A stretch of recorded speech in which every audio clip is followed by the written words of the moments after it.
महाराष्ट्राचा आराध्य दैवत छत्रपती शिवाजी महाराज, डॉक्टर बाबासाहेब आंबेडकर, लोकनेते दिवा पाटील साहेब या सर्वांना नम्र अभिवादन करतो।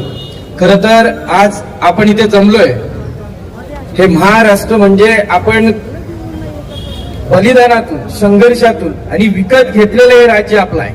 हे भूमिपुत्रांचं, मराठी भाषिकांचं राज्य असताना भूमिपुत्रांना, मराठी भाषिकांना आपल्या स्वतंत्र महाराष्ट्र राज्यात भूमिपुत्रांच्या अधिकारासाठी आंदोलन करायला लागणं हाच खरं तर खऱ्या अर्थानं इथल्या व्यवस्थेचा नाकर्तेपणा आहे।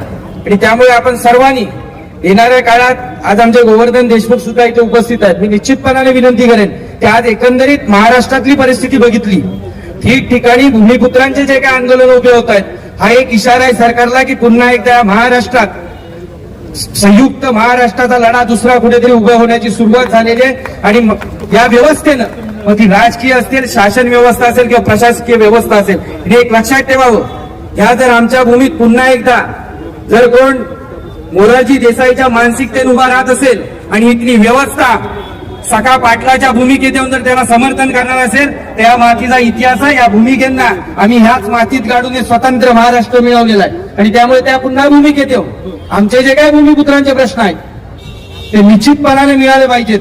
आज आमचा गिरणी कामगारांचा प्रश्न ज्यावेळी आम्ही बोलतो, हा फक्त गिरणी कामगारांचा, श्रमिकांचा प्रश्न नाही। मुंबईमध्ये गिरणी कामगार का नको आहे? फक्त मराठी माणसाची संख्या त्या मुंबईमध्ये नको आहे म्हणून गिरणी कामगारांना गेली 44 वर्ष आपल्या अधिकारापासून लांब ठेवलं जाते।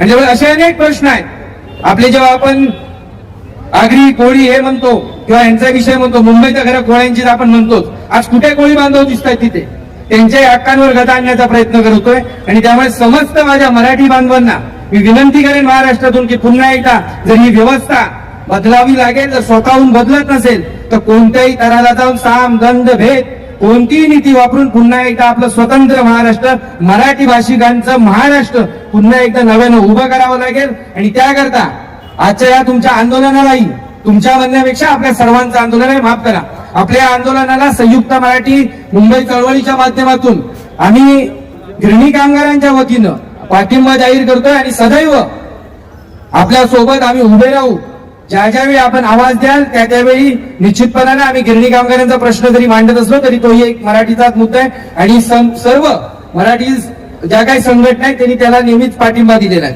त्यामुळे हे काय एकंदरीत मी सर्वांना विनंती करेन, आज छोटे मोठे प्रश्न एकत्रित करून पुन्हा एकदा एक आक्रोश हा महाराष्ट्राच्या या जनतेचा या मंत्रालयापर्यंत असेल किंवा या व्यवस्थेपर्यंत पोहोचला पाहिजे।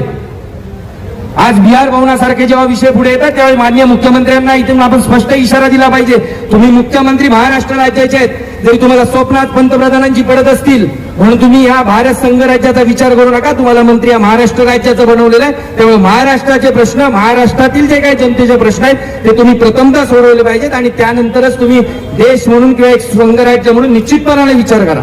त्यामुळे पुन्हा एकदा या संपूर्ण आंदोलनाला संयुक्त मराठी मुंबई चळवळीच्या वतीनं, आमच्या मराठी एकीकरणच्या वतीनं आम्ही पाठिंबा जाहीर करतो। आणि ज्या ज्या वेळी तुम्ही आवाज द्याल त्या त्यावेळी एक मराठी माणूस म्हणून आम्ही इथे हजर असू। जय हिंद, जय महाराष्ट्र।